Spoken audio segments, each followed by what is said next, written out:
Siempre me sentí humillada y despreciada por la familia de mi novio, hasta que finalmente rompimos. Decidí entonces comprar con mi éxito la arrogancia de su familia, justo en el día de su boda. Todavía recuerdo con una claridad dolorosa el día que conocí a Mateo. Fue en los pasillos ruidosos y llenos de eco de la Facultad de Ciencias Económicas de la UBA. Yo era una estudiante más de administración de empresas, luchando por mantenerme a flote con una beca, mientras que él era el joven y carismático ayudante de cátedra en mi curso. Su sonrisa era cálida, una especie de sol en medio de la grisura de Buenos Aires. Su forma de hablar, llena de una confianza tranquila, y su mirada. Esa mirada, tenía el poder de hacerme sentir como si fuera la única persona en un anfiteatro repleto de gente. Comenzamos a acercarnos después de varios encuentros casuales en la biblioteca o en eventos universitarios. Al principio, eran solo charlas ligeras sobre trabajos prácticos y parciales, pero pronto se transformaron en conversaciones más profundas sobre nuestras vidas. Yo le conté sobre mi familia, una familia simple y trabajadora del barrio de Barracas. Mi papá, Jorge, trabajaba como obrero en una fábrica textil, con las manos curtidas por el esfuerzo diario. Mi mamá cosía ropa por encargo para los vecinos, su máquina de coser Singer era la banda sonora constante de nuestra pequeña casa. Yo era su única hija, la que se esforzaba al máximo para mantener la beca y no ser una carga para ellos. Mateo, por su parte, me habló de su familia bien posicionada. Su padre, Ricardo de Rossi, era el dueño de una de las constructoras más importantes del país, y su madre, Elena, una socialité porteña cuyo nombre aparecía con frecuencia en las revistas de sociedad, siempre activa en diversas organizaciones benéficas. Todo parecía un cuento de hadas hasta que empecé a ser presentada a su familia. El primer encuentro con Elena y Ricardo de Rossi tuvo lugar en un restaurante ostentoso de Puerto Madero. El aire estaba cargado con el aroma de la comida cara y el murmullo de conversaciones de la élite de la ciudad. Yo me sentía nerviosa, un pez fuera del agua. Me había esforzado por lucir lo mejor posible, pero mi vestido, el mejor que tenía, parecía simple y barato al lado de la elegancia sin esfuerzo de Elena. Traté de mantener la calma, recordándome a mí misma que aunque viniera de una familia humilde, tenía grandes sueños y valores sólidos. Así que vos sos Martina, la hija de Jorge López, el de la fábrica textil, ¿no? Dijo Elena, su voz era suave como la seda, pero sus palabras tenían un filo cortante. Me escaneó de arriba abajo, sus ojos deteniéndose por un instante en mis zapatos. Sentí un frío recorrer mi espalda. Sí, señora, respondí, tratando de mantener mi voz firme. Mi papá trabaja allí. Qué interesante, continuó, tomando un sorbo de su copa de Malbec. Debe ser un trabajo muy físico. Tuve una empleada doméstica una vez cuyo marido también trabajaba en una fábrica. Era gente muy sacrificada. La comparación me golpeó como una bofetada. No era un insulto directo, pero la condescendencia era inconfundible. Mateo, a mi lado, se tensó. Mamá, por favor, susurró, pero su voz sonaba débil. Ricardo de Rossi, su padre, se mantuvo en silencio durante la mayor parte de la cena. Sus ojos, sin embargo, decían mucho. Parecía incómodo, pero no hizo ningún esfuerzo por defender mi honor o corregir los comentarios de su esposa. Solo se limitaba a sentir, su mirada clavada en su plato de ojo de bife. Mateo se sentó a mi lado, su rostro enrojecido por la vergüenza. Mamá, no seas así, dijo en voz baja, pero su voz era como un susurro en medio de una tormenta, incapaz de mover la roca que era su madre. Desde esa noche, todo empezó a cambiar. Cada vez que me encontraba con la familia de Mateo, había siempre un comentario sutil y doloroso. A veces sobre el trabajo de mi padre, otras sobre nuestra pequeña casa en Barracas, o incluso sobre mi forma de vestir, que consideraban poco elegante. Nunca lo decían directamente, pero sus palabras, envueltas en falsos halagos, siempre dejaban una herida. Sofía, mi mejor amiga desde la secundaria, era mi paño de lágrimas. Una tarde, mientras la llamaba llorando después de otro encuentro humillante, me dijo con un tono firme que me sacudió. Martina, no podés dejar que te traten así. Vos valés mucho más que eso. Si Mateo de verdad te quiere, tiene que luchar por vos, tiene que enfrentarlos. Sabía que Sophie tenía razón, pero mi corazón todavía era demasiado débil para dejar ir a Mateo. Hasta que un día, él me pidió que habláramos seriamente. Nos sentamos en un banco en la reserva ecológica, con el río de la Plata como testigo mudo. Martina, dijo, su voz temblaba, yo. No puedo seguir con esta relación. Mis viejos. Nunca te van a aceptar. Lo intenté, de verdad que lo intenté, pero no puedo. Mi pecho se sintió oprimido, como si me estuvieran aplastando el corazón. Contuve las lágrimas, pero fue inútil. Así que este es el final, logré decir, mi voz quebrada. Él solo asintió, sus ojos llenos de un arrepentimiento que, en ese momento, no me servía de nada. Perdóname. Después de eso, me fui a casa, sintiéndome completamente destrozada. Esa noche, lloré como nunca antes lo había hecho. Mi madre entró en mi habitación, se sentó en el borde de mi cama y me acarició el pelo. Si él no puede ver tu valor, no es tu culpa, hija. Ya vas a encontrar a alguien que te merezca. Pero esas palabras no eran suficientes para curar mi dolor. Pasé meses sumergida en la tristeza, hasta que un día mi madre entró en mi cuarto con una determinación feroz en sus ojos. Basta, Martina, dijo. Ya es hora de que te levantes. No dejes que ellos destruyan tu vida. Demostrales que podés ser mucho más que la hija del obrero. Sus palabras finalmente me despertaron de mi pesadilla. Decidí que transformaría mi dolor en combustible.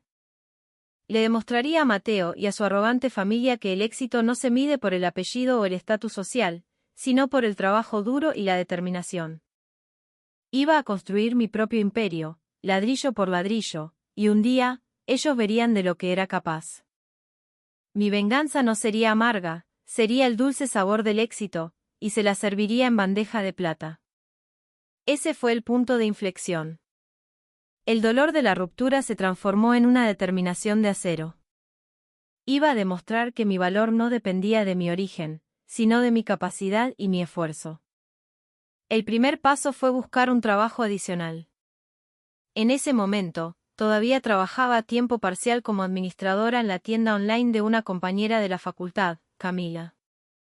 La tienda vendía ropa de diseño importada y, aunque mi sueldo no era mucho, aprendí los fundamentos del manejo de un e-commerce, desde la gestión de inventario hasta la comunicación con los clientes. Sin embargo, sabía que trabajar para otros no era suficiente. Quería construir algo propio, algo que naciera de mí. Una tarde, mientras ordenaba un viejo armario, encontré varios retazos de tela que mi mamá solía usar para sus trabajos de costura. De repente, una idea brillante surgió en mi mente: ¿por qué no intentar crear productos hechos a mano? Artículos únicos que pudiera vender online. Al principio dudé. No tenía experiencia en costura ni en artesanía, pero recordé las palabras de mi mamá: donde hay voluntad, hay un camino. Así que empecé a aprender. Cada noche, después de volver del trabajo y la facultad, me sentaba frente a la vieja máquina de coser de mi mamá. Veía tutoriales en YouTube, leía blogs de artesanía y practicaba sin descanso. Comencé a crear pequeños monederos, neceseres y accesorios con los retazos de tela. Al principio, los resultados eran desastrosos. Muchas costuras torcidas, patrones mal cortados e incluso algunos artículos que se arruinaron en el proceso.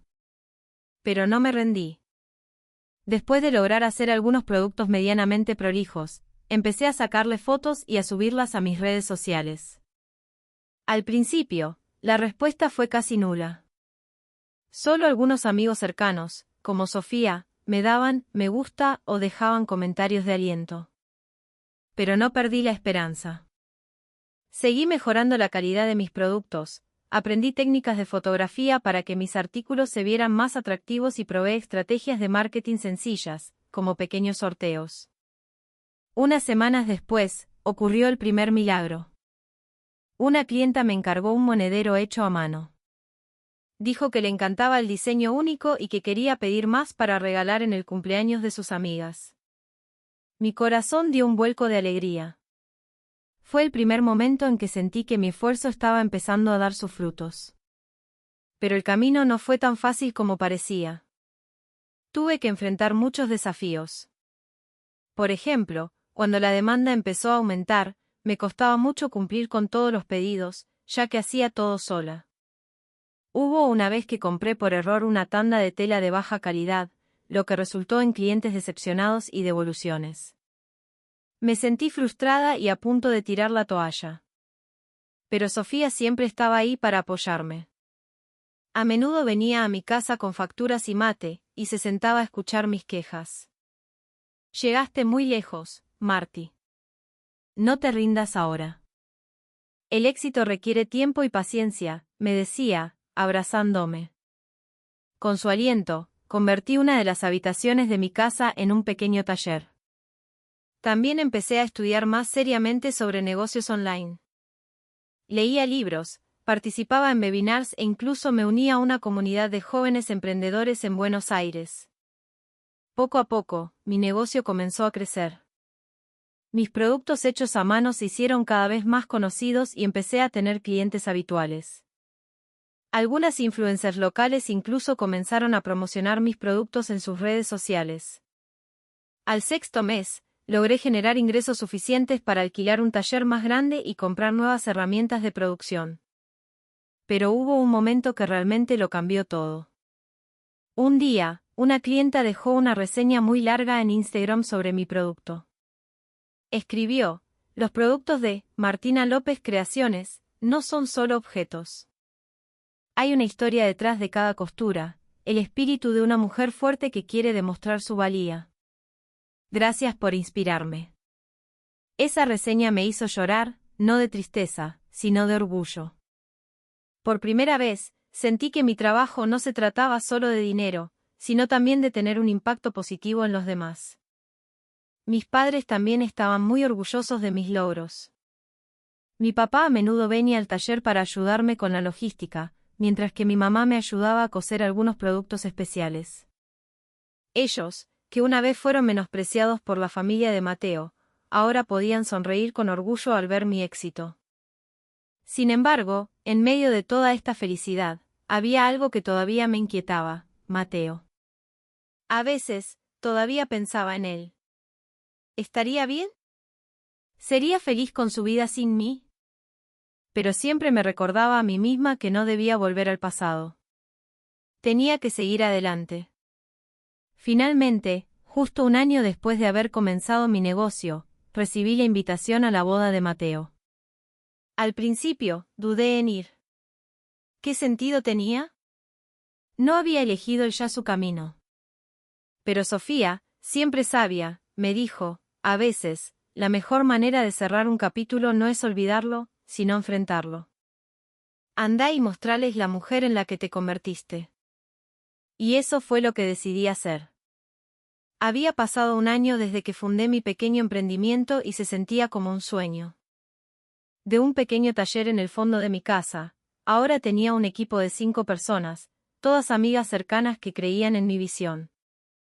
Mis productos hechos a mano no solo eran conocidos a nivel local, sino que también comenzaban a abrirse paso en el mercado nacional.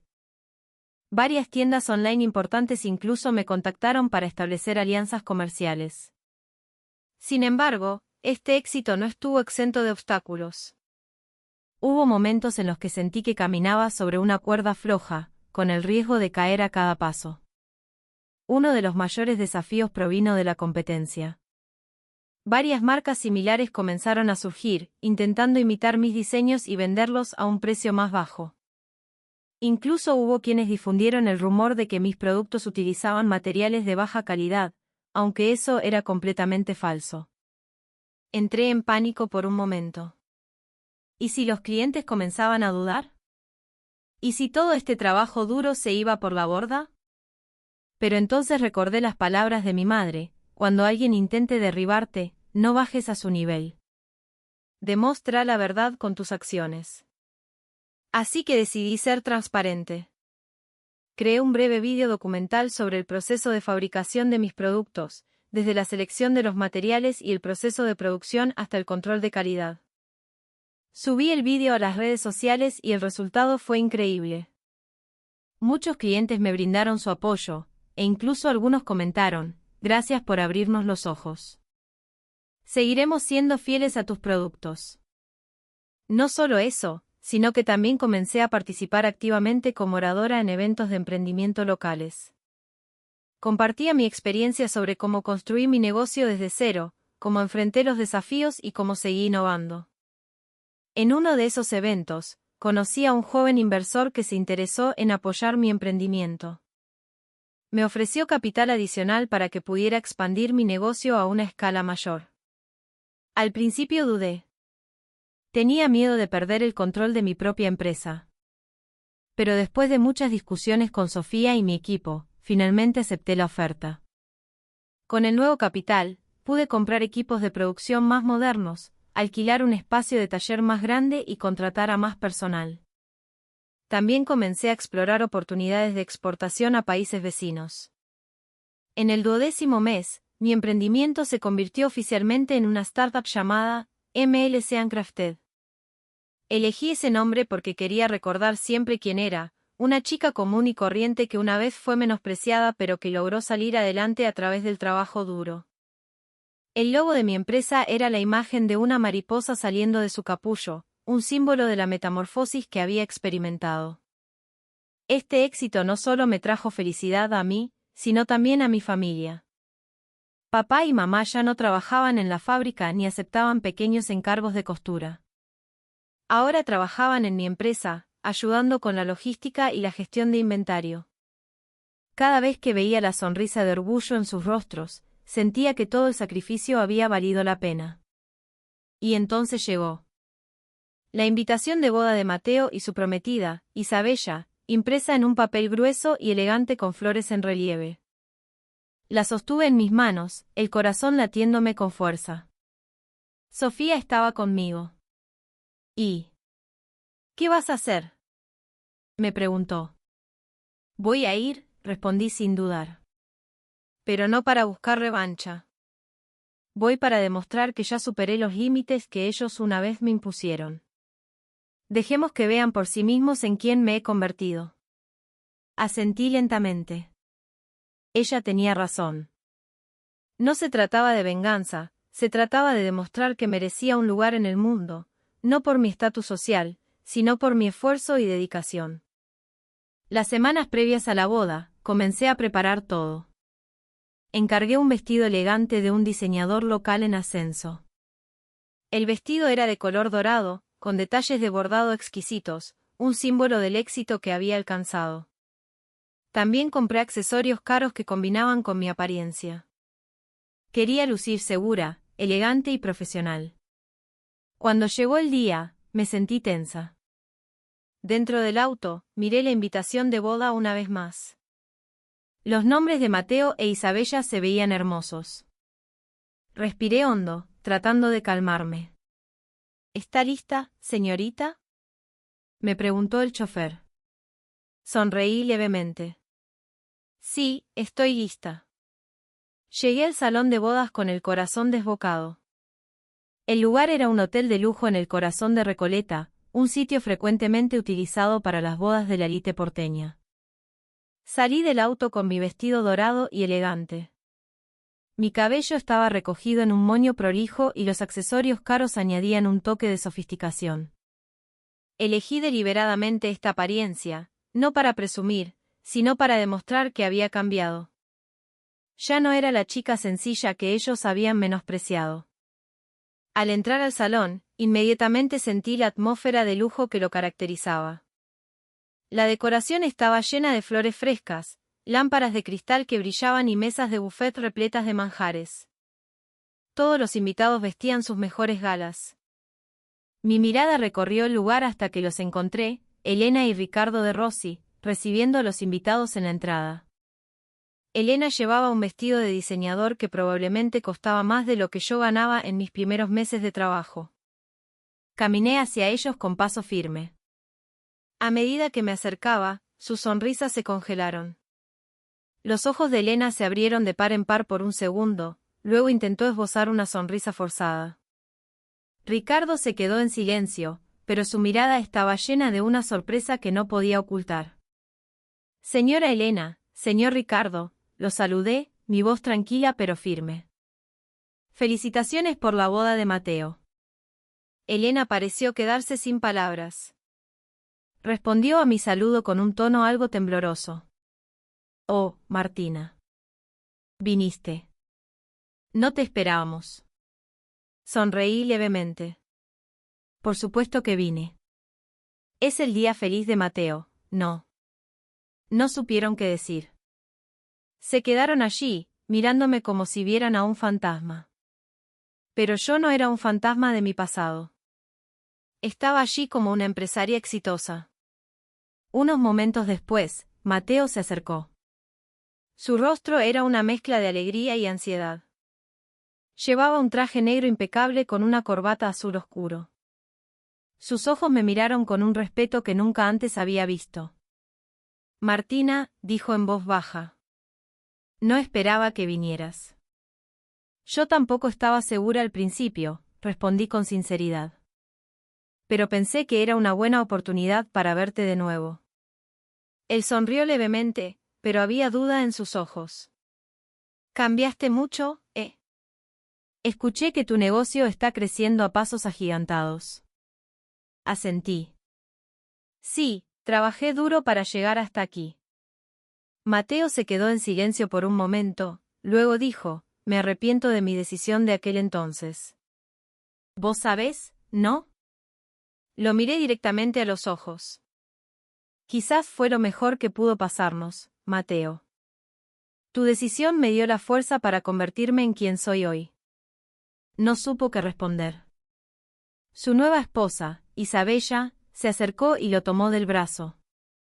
Me presenté cortésmente y luego me alejé, dejándolos solos.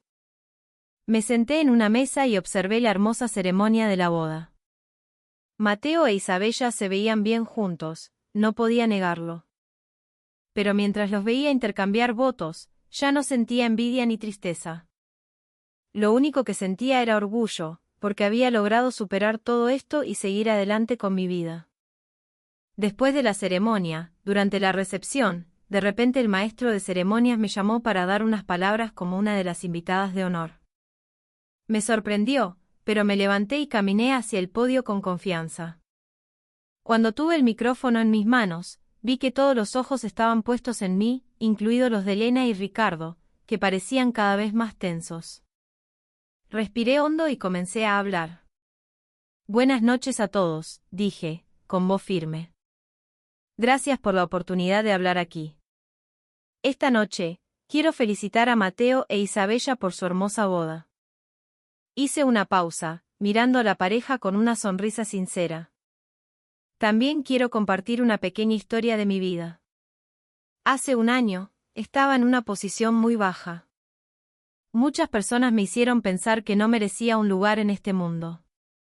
Pero aprendí algo muy importante, el éxito no lo determina la sangre o el estatus social, sino el trabajo duro y la determinación. Miré de reojo a Elena y Ricardo, que parecían cada vez más incómodos.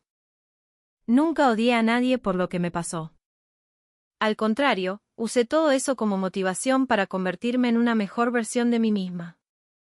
Hoy estoy aquí, no para vengarme, sino para demostrar que todos tenemos el potencial de tener éxito, siempre y cuando creamos en nosotros mismos. Levanté mi copa.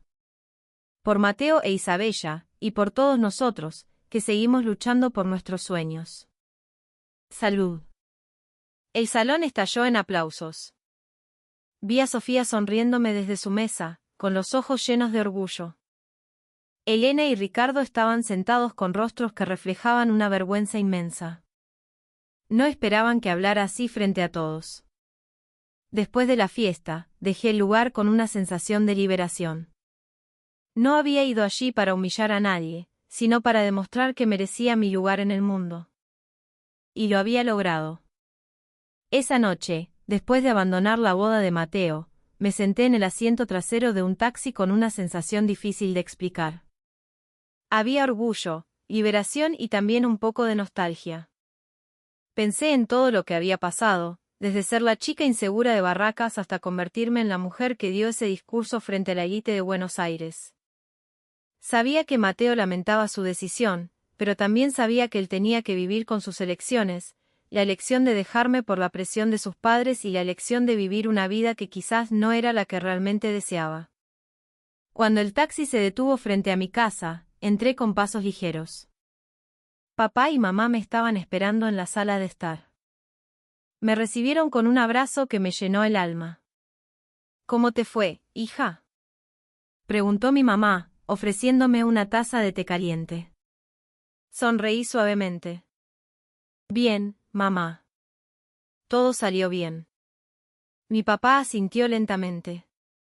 ¿Y la familia de Mateo?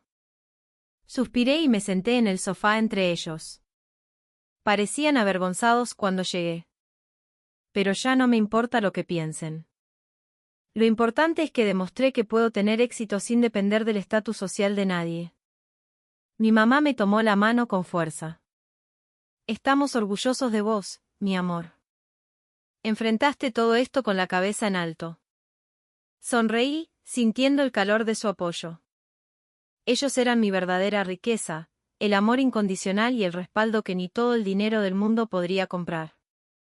Quizás si no hubiera pasado por el dolor de la ruptura y la humillación de su familia, no estaría aquí hoy. Unos días después de la boda, recibí una llamada. Era Mateo.